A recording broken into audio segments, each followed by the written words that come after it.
Afternoon. Afternoon. Good afternoon. Apologies for the delay. We're monitoring the situation in Florida. The President is aware of the pedestrian bridge collapse at Florida International University. Our brave first responders are working feverishly to save lives. We will continue to monitor the situation closely and offer whatever support is needed to the local officials and community. The President is pleased to host the Prime Minister of Ireland here at the White House today. As the President noted in the pool spray earlier, the two leaders have already had some great discussions around the issues of trade and security.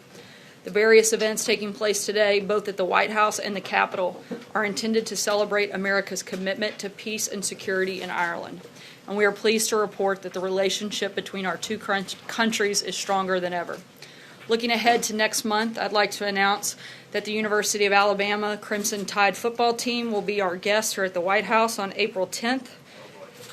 That was a little painful to read, but at least they are an SEC team, so I'm going to let that slide. As you all know, the President attended the national championship game in January, and he's looking forward to hosting Coach Saban and the team as they celebrate their record 17th national championship. You can tell we've got some Alabama staffers, Alabama fans as staffers in the comm shop.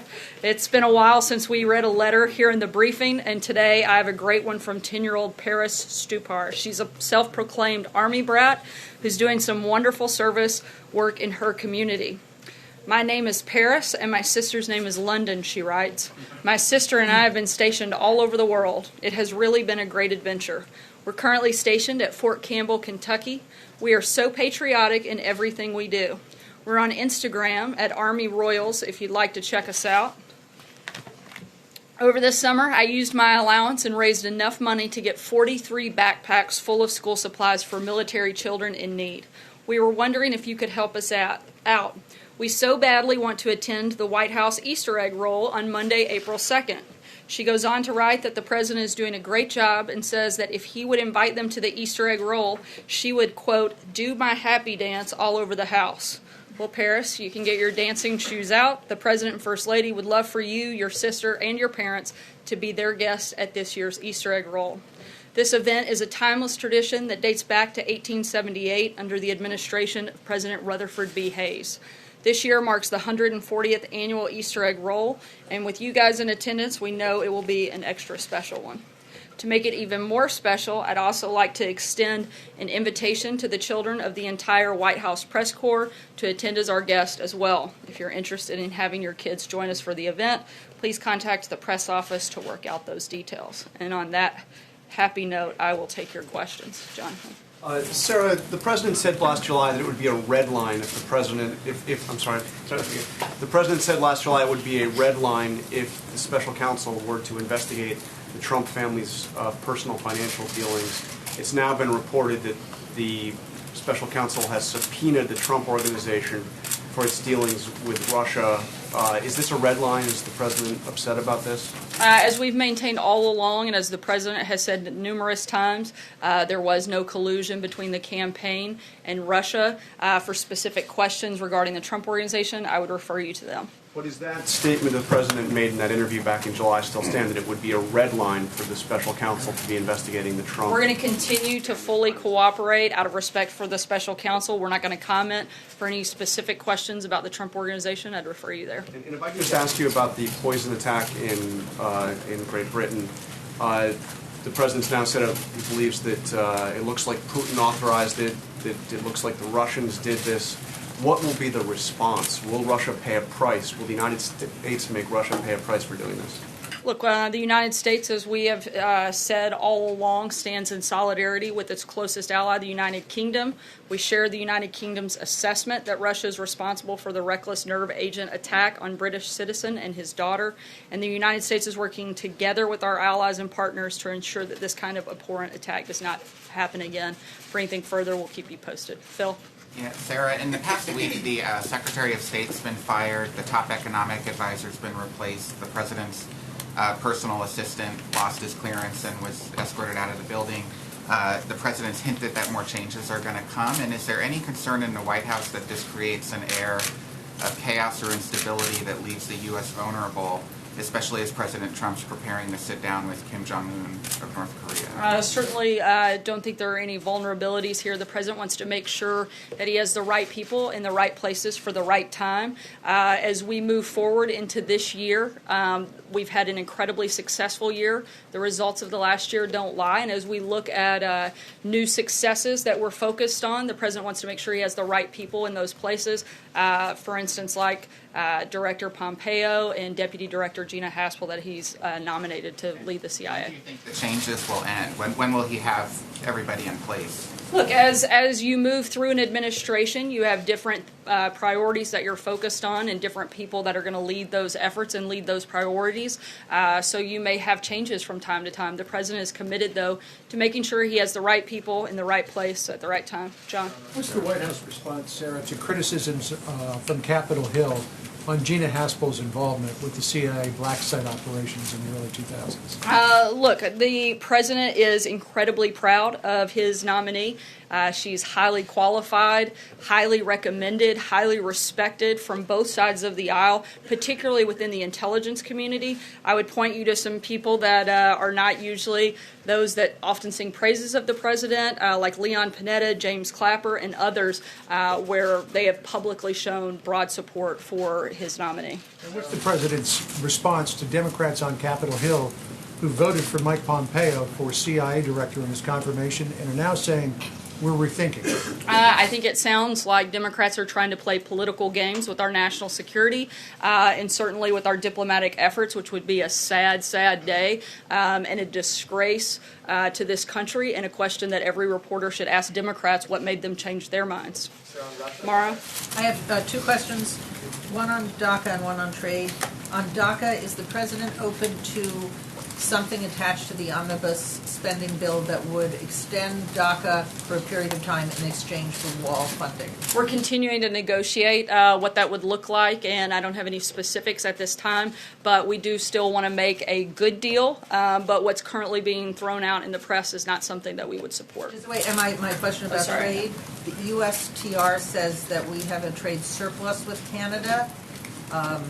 The president says we don't. How do you reconcile those two things? Well, for one, they're not taking into account some of the additional things like energy and timber that wouldn't be included in those numbers. And once you include those, it shows that there actually is a deficit. John? Are there any other economic indicators that the White House disagrees with that come out from the federal government besides this particular economic indicator? Obviously, the USTR is putting out one number, $12.5 billion surplus. You say that's not accurate. What's your number? I would say it's not complete. There are plenty of things once you take into the full account of all of the trade between the two countries that show that there actually is a deficit between those two. John? I think Sarah has to do, I'm sorry, Sarah. The other thing has to do with a story which appeared first in the Washington Post about an audio portion from a fundraiser the president had in Missouri, in which he said he was not exactly truthful in his conversation with his counterpart from Canada, Prime Minister Trudeau. That's actually not what he said. Can you say what he said? And also, I'll let you answer this. Are there other times that the president has had conversations with his counterparts from around the world in which he is not accurate in terms of the conversation that he's having with them? Well, the president was accurate because there is a trade deficit, and that was the point he was making, is that he didn't have to look at the specific figures because he knew that there was a trade deficit, whether they got down into the dollar amount or not. There is a trade deficit between the two countries. I don't have that number right in front of me, but I know that we have it, and we'll be happy to provide it to you. John? Thank you, Sarah. Two questions. You talked about Democrats playing political games with the nominations of Director Pompeo and Ms. Haspel to the CIA. Rand Paul came out against both nominations and used some pretty strong language about him. is Republican Senator Paul playing political games as well? Well, I think the point specific to the question that was being asked, people that had supported Director Pompeo already through the confirmation process. Look, we have two incredibly skilled, very highly qualified individuals that to lead these two agencies. We're very proud of these nominees and fully expect them to both be confirmed. So, Peter? His language, Senator Paul's language, doesn't disturb the White House about the nominees Certainly. at all? As I just said, these are two highly qualified and highly skilled, highly recommended individuals that should be confirmed, and we fully expect that they are. I was referencing a specific question about the hypocrisy of the support for Director Pompeo in previous processes. My other question is that Spain and South Africa both have relatively small steel industries. They also have youth unemployment approaching 50%. Are smaller countries going to have a chance in negotiations to come out ahead where their unemployment won't grow, particularly among the young? As we've said, we're going to have those conversations with specific countries, but the decision will ultimately be made on a national security basis, and that would have to be determined country by country, and I couldn't speak to those two specifically today. Sarah, the President's expressed a willingness to work with Vladimir Putin, and now is evidenced by the sanctions, the DHS and FBI's new information they put out today. There has been more bad behavior by Vladimir Putin and the Russians since President Trump took office. So is Vladimir Putin playing President Trump? Not at all. The president has said in the past that if we can work together to combat world threats on things like North Korea, then we should. But the president has also shown that he's been extremely tough on Russia throughout his administration. And I think particularly you saw that today in the Russia sanctions that were put forward. So is Putin, in simple terms, is Putin a friend or a foe of the United States? I think that's something that Russia is going to have to make that determination. They're going to have to decide whether or not they want to be a good actor or a bad actor. I think you can see from the actions that we've taken up until this point, we're going to be tough on Russia until they decide to change their behavior. If I can, on Gina Haspel. Sorry, I'm going to keep moving because I had to get to more of your colleagues. 14, but that's Sorry, okay. I'm going to keep moving. I was going to Sarah, if I could ask, does the President feel the Justice Department should act by Sunday to fire Andrew McCabe? That's a determination that we would leave up to Attorney General Sessions, but we do think that it is well documented that he has had some very troubling behavior and by most accounts a bad actor and should have some cause for concern, but that would be a determination that DOJ would have to make. He should not receive his full pension as a result of... As I just said, that would be a decision that Department of Justice would have to make. Jeff? Sir, if I could follow on what John was asking earlier about the red line, just to get some specific clarity on that. The question as asked was about a red line if the finance questions went beyond anything relating to Russia. Does the President still believe, does he draw a distinction, do you know, between a red line on family finances separately from family finances or business finances relating to Russia as it pertains to this case? The President believes very strongly there was no collusion between the Trump campaign and Russia. We're going to continue to cooperate with the special counsel, and for questions specific to the Trump organization, I would refer you to them. Timing. Do you believe that the timing, what does this show about the timing and the speed and drawn-out process of this investigation? The President's attorneys have, repeatedly said this will be over by Thanksgiving, Christmas, into the year. Do you believe this has been drawn out too long? Does the President believe it's been drawn out too long, or is he willing to sit back and wait a bit longer? Look, we've seen just this week the House Intelligence Committee come out and say that they thought there was no collusion. We're going to continue to cooperate with the special counsel, and we look forward to them concluding soon. There's only some Republicans on the committee. It was not the entire committee. It was some Republicans on the committee. In fact, 2 Republicans on the committee said it didn't show that at all. Individuals that have spent a great deal looking at this. Again, we're going to continue to cooperate with the Office of Special Counsel, and we look forward to them coming to the same conclusion. Catherine? So the President's made his commitment to veterans very clear during his time in office and on the campaign, talking about how he wants to take care of them. Does he currently believe that America's veterans are well served by David Children? Look, the President has a large number of individuals that are working hard to make sure that the VA is helping veterans at the best level possible. We're continuing to review if there are anything that we can do to improve on that system, and as we make changes, we'll let you know. Does that include replacing or changing the leadership? I don't have any personnel announcements, but I can tell you that every day we're looking for how we can better the system, whether whether it's through policy changes or personnel changes, not just at the top level, but across the board. We've already made a number of changes within the personnel and made sure that we're looking at how we can best serve our nation's veterans. David? Thank you, Sarah. One on Russia and one on a cabinet member. Is it the Trump administration's own assessment that Russia was behind the nerve gas attack in Salisbury, or are you just adopting the UK's assessment? We're working in close coordination with the United Kingdom. So the U.S. doesn't really have its own position? It hasn't done its own investigation on this yet? We have a position, I've clearly stated, but we're working in conjunction with the United Kingdom on this front. And then on a cabinet member, if you will, we've all heard by now that HUD Secretary Carson and his wife picked out a $31,000 dining room set for his office. They only canceled the order when it came out in the press. Is this an appropriate use of taxpayer dollars, and has the president spoken with Secretary Carson about it? Look, this is something we're looking into. I don't have any updates on that front at this point. Sarah? Sarah? Oh, thank you. So the New York Times reported today that the White House has created a working group on North Korea to prepare for the upcoming summit between President Trump and Kim Jong-un. Can you tell us what agencies are involved in this working group, who's chairing it, how often they're meeting, any information you can give us? We're continuing to move forward in this process, but I don't have any new updates or information that we can provide today. And one other, thank you. The president has until tomorrow to sign the Taiwan Travel Act, which says it should be U.S. policy to allow U.S. officials to travel to Taiwan to meet with their counterparts and vice versa. Does the president plan to sign this act, or will he veto it, or allow it to become law automatically? Final decision hasn't been made. We'll keep you guys posted. Trey? Thanks, Sarah. Today, the National Security Advisor, H.R. McMaster, had some strong words for Russia and Iran while speaking at the Holocaust Museum. How much influence did President Trump have on the words of McMaster? And could you give us a little bit of information on the current relationship between the president and his national security advisor? The president and General McMaster are continuing to work together to put pressure on Russia to do the right thing. Again, I think you can see what the administration's viewpoint is simply by looking at the actions that we took today by placing new sanctions on Russia. If I could ask you about the Deputy FBI Director, Andrew McCabe. The president's weighed in numerous times about Mr. McCabe on Twitter. Is the president concerned about the findings of this internal investigation? I know you said he's not commenting on whether or not he should be fired. I said he was leaving that determination to be at the discretion of the Attorney General. Peter? The president signed onto a statement along with France, Germany, and the UK on poisoning.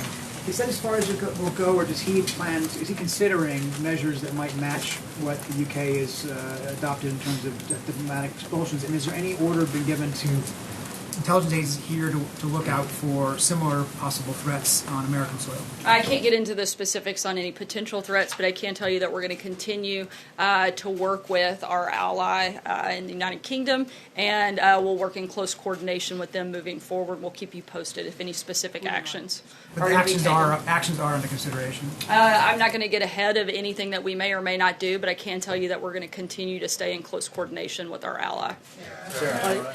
Thank you. Secretary Clinton was in India recently, where she said that President Trump won the elections because of people looking backward, people who don't want women to succeed, Indian Americans to succeed, and African Americans to progress. What do you have to say on that? I think that's a perfect example of why Hillary Clinton is not in the White House. She is completely disconnected from the American public, and certainly I think shows her disdain for the millions and millions of Americans who came out and voted and supported President Trump and still support him today. George. If I could ask two questions on what the president has said on trade. Twice he's cited the McKinley tariff. Does he view that as a precedent? And I ask that because that tariff pushed consumer prices so high, Republicans lost both houses of Congress and the presidency afterwards. The president's focus is on making sure that we're protecting American industry and American workers. He specifically thinks that it's important that we protect the steel and aluminum industry due to the fact of making sure that we have the ability to still manufacture those goods for the purpose of national security. Can you cite any tariff in the last 150 years that has worked and done what you want to do now? I think we've made progress since the president's announcement just over a week or so ago. I think it's certainly improved the conversations and some of the negotiations that we've had.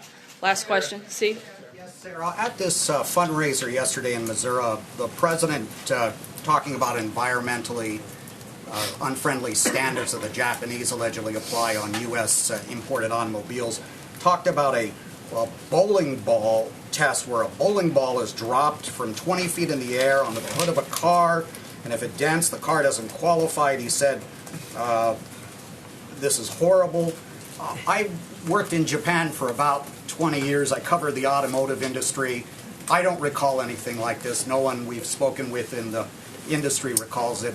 Did you speak with the president about this, and where did he get this from? Look, the president's been talking about unfair trade practices for decades. It's not new for him. Part of the reason he was elected was to end unfair trade practices and push for free, fair, and reciprocal trade so American goods can compete in more foreign markets. Obviously, he's joking about this particular test, but it illustrates the creative ways some countries are able to keep American goods out of their markets. Thanks so much, guys. See you tomorrow. What you said to Peter.